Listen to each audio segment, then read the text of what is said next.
Hello and welcome to The Gist. I'm your host, Chris Vetrano, and I'm here every week breaking down all the things happening in pop culture.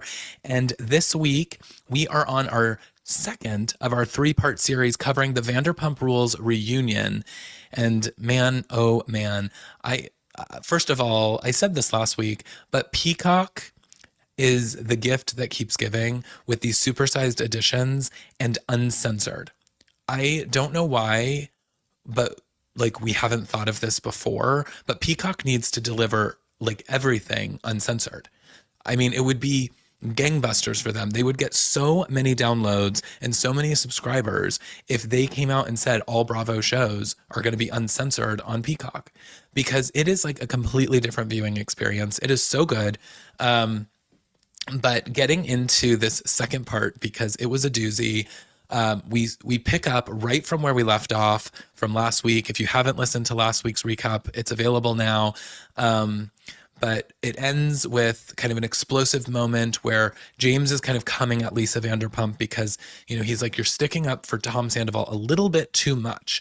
And I agree. I get that she has since come out, since the last episode aired, that, you know, she doesn't like when everybody is ganging up on one person. But it's like, well, when that one person is a vile human who did something horrible and is taking no accountability for it, they kind of deserve it. So, you know, it's like she probably needs to just like keep her quiet a little bit more. But James is, you know, out of his seat. He's leaving because he's got to pee. And he tells the producers, like in the back, he's like, oh yeah. He's like, sorry, every time I start hearing Sandoval speak, I get anxious and angry, and then I got to pee. And so he goes, and then meanwhile, you know, Lala's still going at Sandoval, and Sandoval's like, you're such a narcissist, and she is like, I may have the biggest ego, bigger than this building, but I'm not a narcissist. And I love that, because I love when Lala, she like totally is accountable for who she is and what she is. And so I love that she's like, I have this huge ego, but I'm not a narcissist. And Tom, under his breath, says, you pulled your IUD the day you found out Stassi was pregnant, which is like, first of all, what does that have to do with anything? And second of all, disgusting. Like, where does he get off talking about anything that has to do with a woman's body, her right to have a baby, any of that? And Lala, oh boy, she reacted instantly. As soon as the episode aired, she took to Instagram and she gave her comments, and yeah, Mama Bear wasn't happy about that. But yeah, but who would be? And that was a disgusting comment. And, you know, he's a vile human, as we've said. So I think, so that was the kind of one of the things that sort of just kicked everything off, which led into talking about the Randall issues that had come out. And then obviously Lala and Randall's breakup. And, you know, we learned that Randall and Harvey Weinstein had the same spokesperson, which is really not surprising. Some folks kind of questioned sort of Lala's timeline of it all. Was she sleeping with him to get a role? Did she get the role and then started sleeping with him? So she, you know, answers some of that. And there's, you know, some talk about, you know, in Hollywood, that's just like what you do. You like sleep with directors and you sleep with like the money guys to like get roles and to get fame.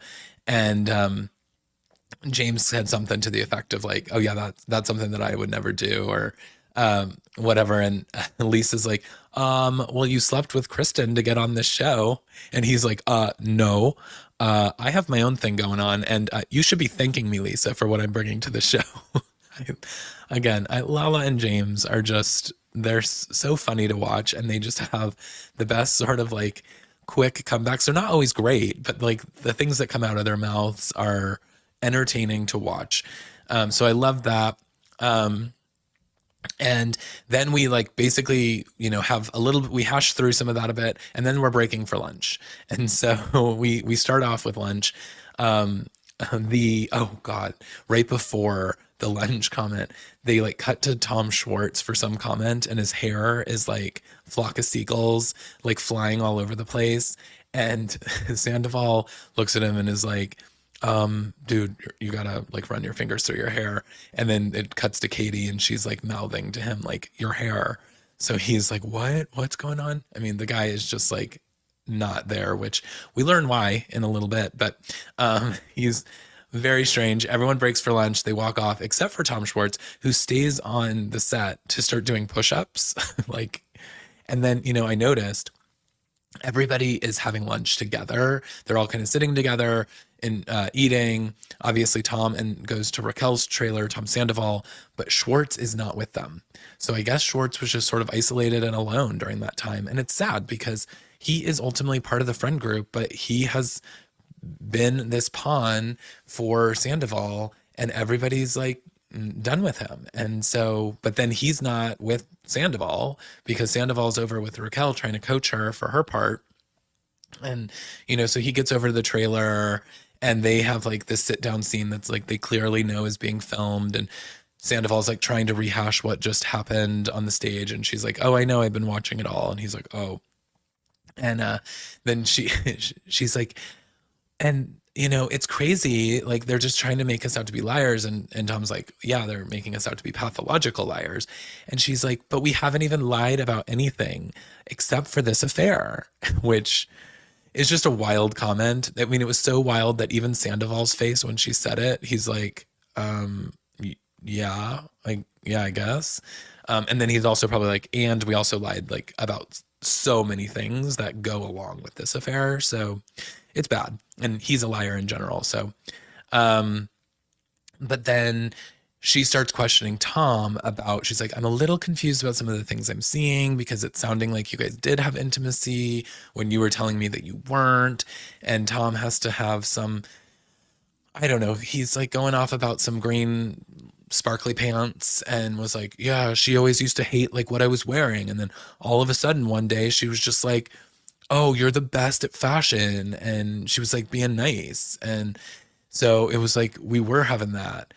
Um, and then, he's like, I'm nervous for you to go out there. And she's like, I know. And like, we should have done all of this way earlier. Um, and so they basically like hug and leave.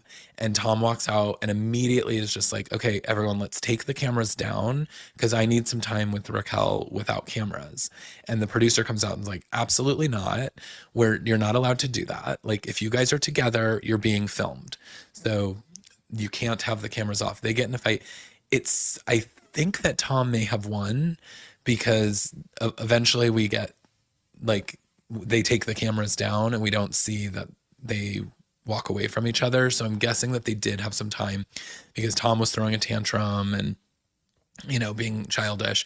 And he's obviously wants to talk to her alone without cameras because he does have to coach her. He has to they have to get their story straight. They have to talk about what they're going to go out and what their story is going to be when they're both on stage together. He probably also needs to tell her like what he has said so far in like his one-on-ones and other things because it's not going to all add up. So that was pretty wild. And then we get back into the set and Allie joins, James's girlfriend. And it's cute. Everyone seems to like her, right? Like everyone's like looking at her and they're like smiling at her and everyone just seems to like enjoy her energy, which I think is great. We talk a little bit about Allie and James's relationship. Everyone seems to be supportive. Lisa Vanderpump's supportive. She admits that she has like seen the show. She's seen James in previous relationships. She's seen some of his antics. She's like, no, I don't like it. But it is what it is. They talk about the comment that Raquel made about how James called her mother fat and said that his dad was miserable because he was with this like fat woman. And he's like, I didn't like saying that. Like that wasn't my finest moment. But then we learned that Raquel's mom was like talking about James's penis at the dinner table in front of like their grandma. And he's like, she was like obsessed with that. And she was like always talking about like, was I circumcised or not? And what's it like? And it's wild. And if that's Raquel's mom, and if that's a true story, like that apple didn't fall far from that tree, it sounds like. But that conversation sort of leads to drinking, which, we find out Allie has been taking a break from drinking. She's like, we're both sort of taking breaks at times. I don't love when James drinks and when he drinks too much. And And that conversation gets heated because then Sandoval starts piling on like, yeah, you're getting drunk and you got us kicked out of this club and we lost like this business opportunity. And so James once again is out of his seat and, leaving because apparently every time Sandoval speaks, he has to pee. So he's out of his seat again. I love how annoyed Andy is. And by the way, when Andy, again at the beginning, when he finally came back, the first time he had left, I love that once again, that's the second time in this reunion so far that we've seen Andy tell James to sit in his fucking chair. And hearing Andy Cohen curse is a gift from the Bravo gods that I didn't know I needed. And again, Peacock, give it to me every reunion. If I could watch this like Real Housewives of New Jersey reunion from this last week, uncensored, oof, amazing. But we end up getting James back, thankfully, and he's back. He's going to stay seated. And then we move into Sheena and Raquel's restraining order conversation.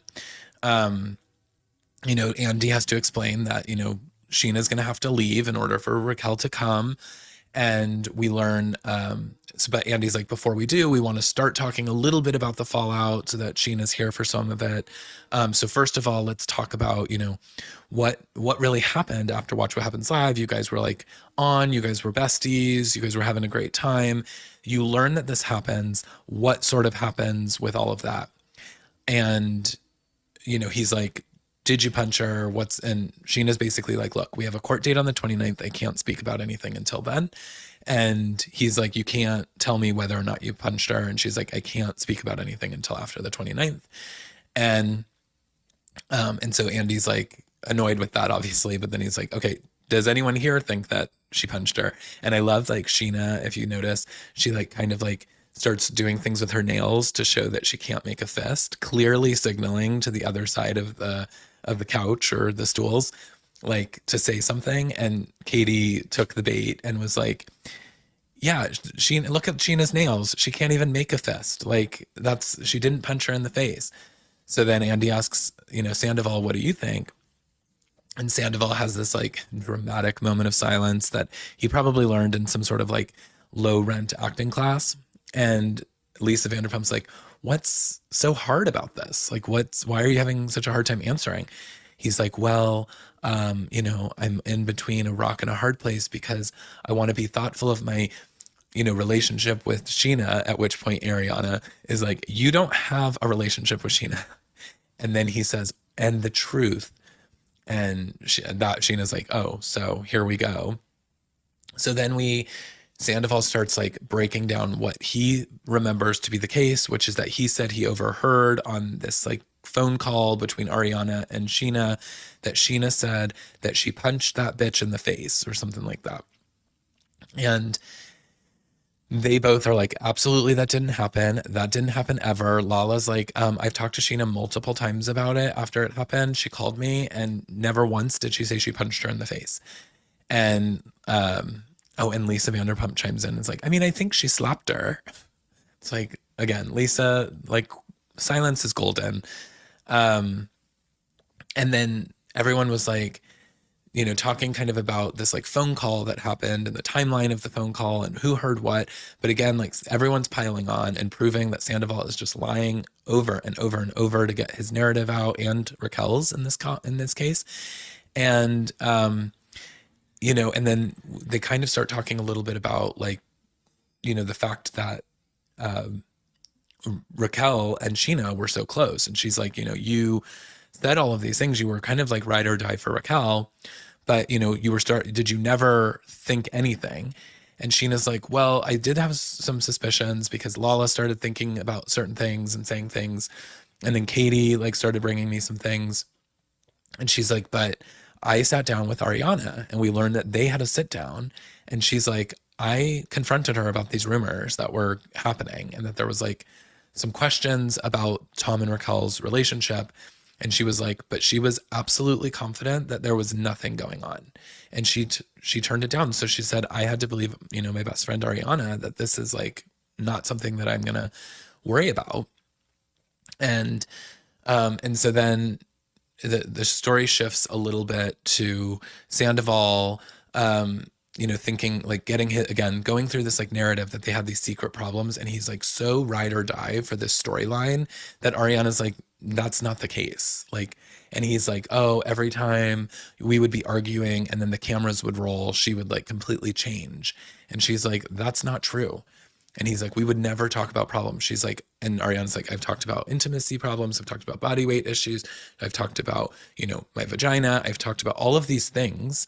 And we absolutely have talked about things. We had intimacy issues at times, but most relationships either struggle with intimacy or money or both. And we didn't have money problems. We had intimacy problems, but we talked about them on the show.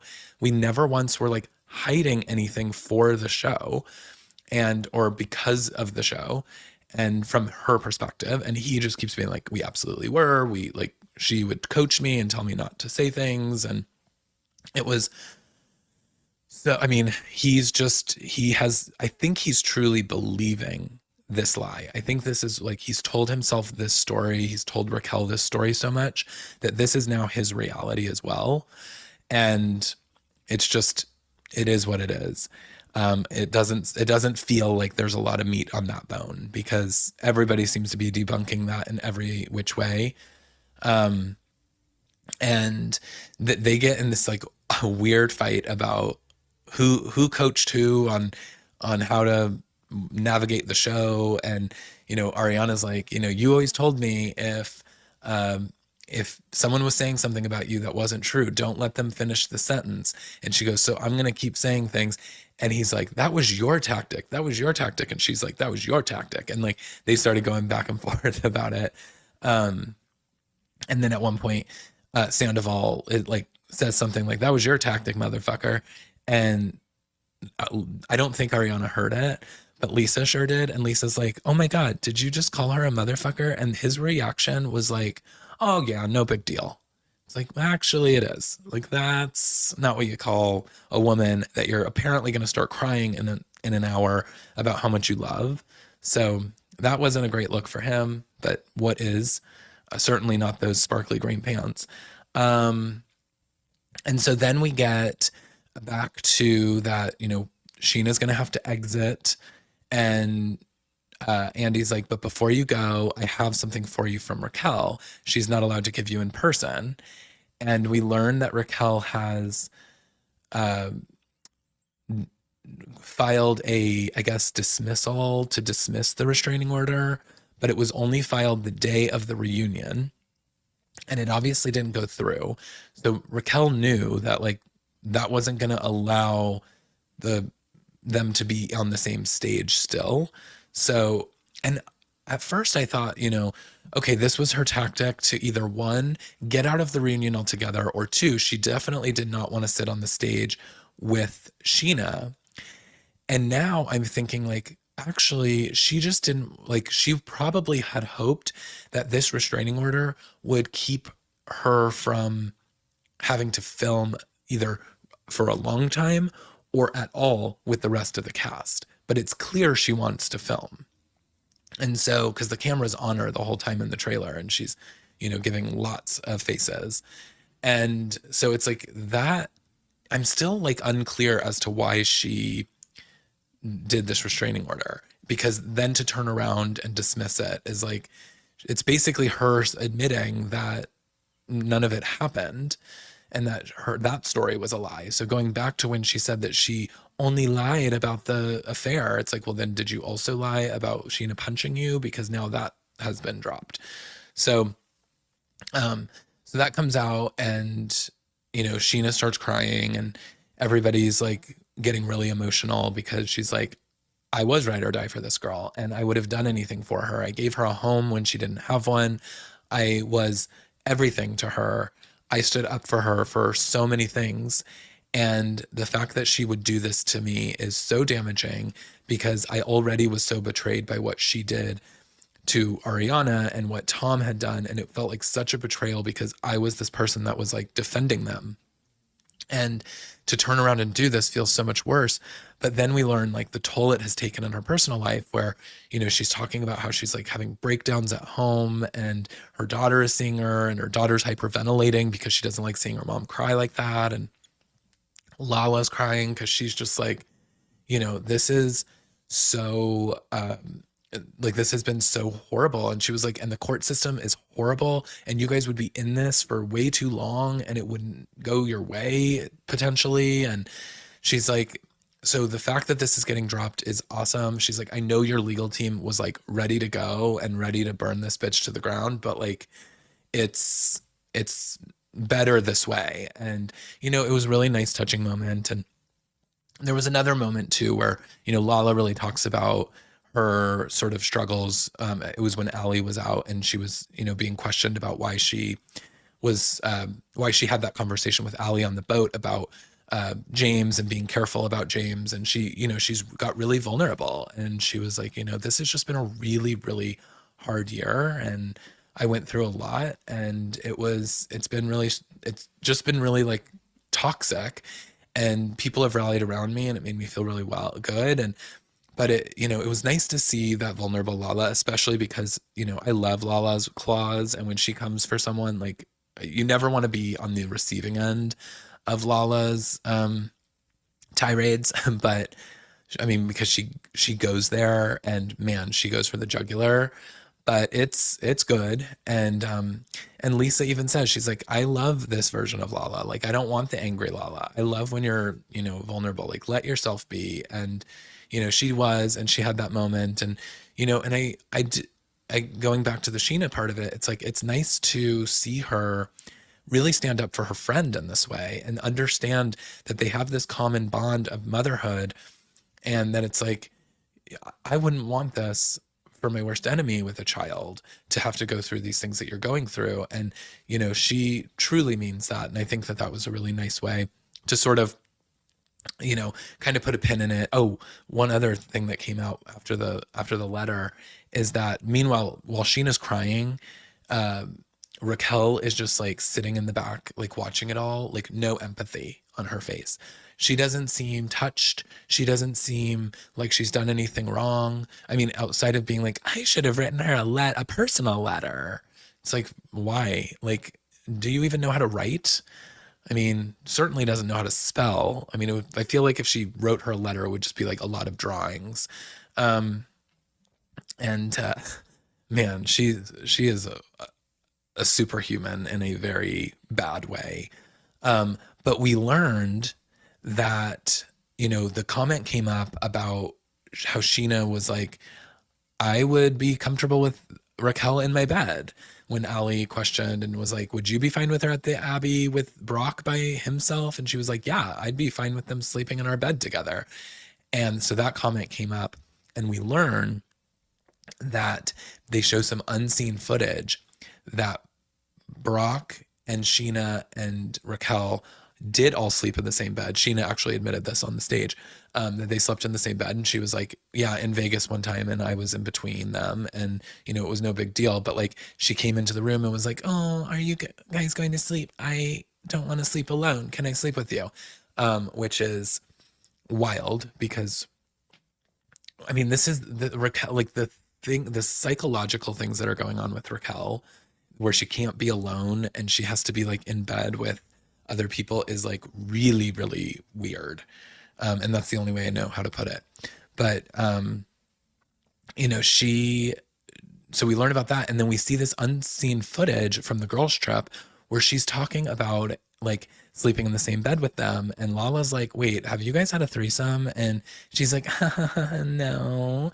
And I think it was Christina Kelly's like, not yet. And the face that Raquel makes, and Lala was like, wow. She's like, this is a slippery slope. Like, you guys are headed down a bad direction. And so, and I think that that's where all of these Brock rumors just sort of stem from, because obviously there was stuff going on, and it doesn't sound like it maybe was sexual, but I mean, could have very well gotten there given Raquel's track record. So that's pretty crazy.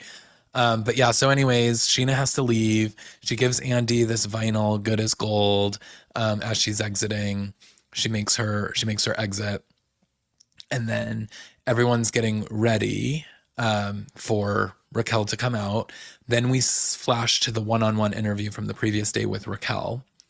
And, I felt like Andy asked some questions, but I didn't get some hard hitting ones. And I'm hoping that that's what we're saving for this finale. Um, you know, he asked about like how it all came to be. And she talks about like Sandoval, he made me feel heard and seen, what she hadn't felt that before, not with James.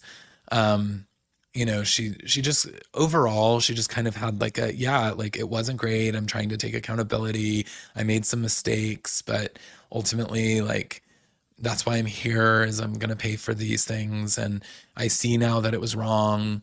But in the moment it didn't feel that way because of the things that I was hearing.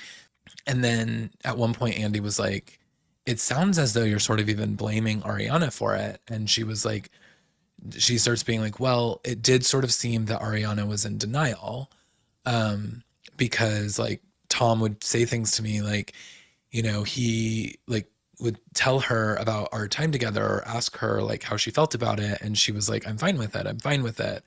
And, so it just seemed like she didn't realize like all the signs that were going on. And so and he's like, well, it probably wasn't her fault that she wasn't seeing these things. She just trusted both of you.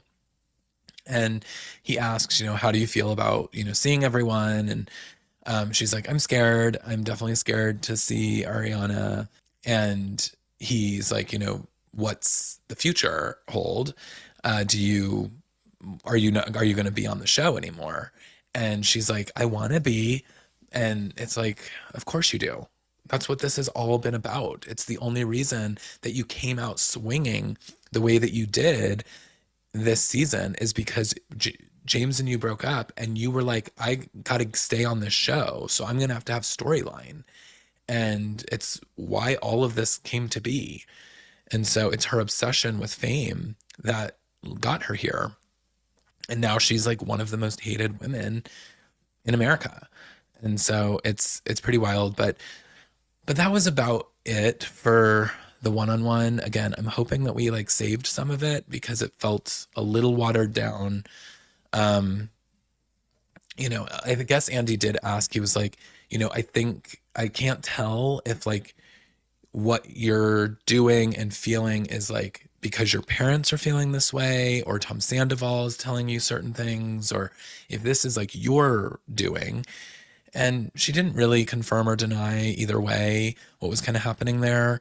Um, she did confirm, because Andy was like, did Tom prep you for the reunion? Did he coach you? And she confirmed, she's like, oh yeah, I mean, like basically all we've talked about is the reunion. So we did like talk, and, we needed to make sure that we got our story straight, which there it is. Like right there, she just confirmed everything Ariana said previously, is that Tom would coach people and coach her ahead of reunions to control narratives, or to say like what to do in these situations, like where he, claims he doesn't do that. Now we cut to the stage. Andy says that Raquel's coming out. Schwartz pulls out this massive bottle of pills, and Sandoval's like, what the fuck is that? And he's like, Xanax. And everybody's like, what is going on? I mean, so we see Schwartz biting, okay, biting, meaning it's going to hit his system instantly, biting on this pill. Ariana's like, did you just take E? And then everybody's like, what are you doing taking pills right now? Like, what is happening? And Schwartz starts whispering in his ear, dude, just tell him, like, tell people it's none of their business. This is your medication. Like, they shouldn't be asking you about your medical stuff. Like, he's coaching him right in front of our eyes what to do in this situation. Meanwhile, he's like, it's Klonopin. Like, it's something I take once a month, like for anxiety. Like, this has been a big day. I needed it. But everyone's like, yeah, you don't need to be doing it right now. But as I said earlier, when his hair was flock of seagulls, it was like he didn't seem like he was all there. So something told me he had already, bitten down on a couple of Xanax before he came out. So that was wild. And then Raquel walks out. Everybody's like not looking at her. She takes her seat, and we get the end of part 2. And then we see the trailer for next week. It looks again, explosive. It looks amazing. We're getting some serious breakdown waterworks from Sandoval. We're getting a breakdown from Ariana. We see again dead Bambi eyes from Raquel. She seems again like she has no real remorse or empathy for anyone else in this situation. And we're still all like chomping at the bit for what this like secret information that none of the cast knows is. So that is yet to be seen. So more to come, but part two, very good. Again, if you have not watched it on Peacock, uncensored, I highly recommend it.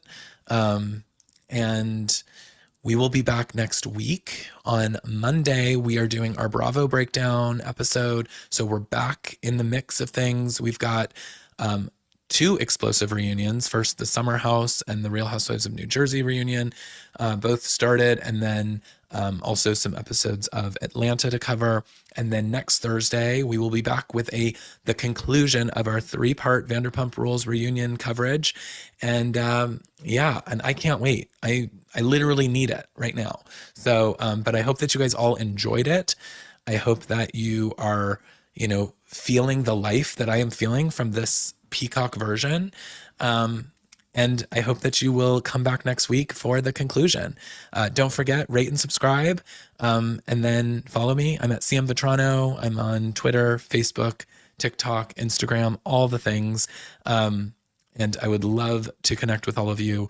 But until next week, have a great weekend. And we'll talk soon. Bye.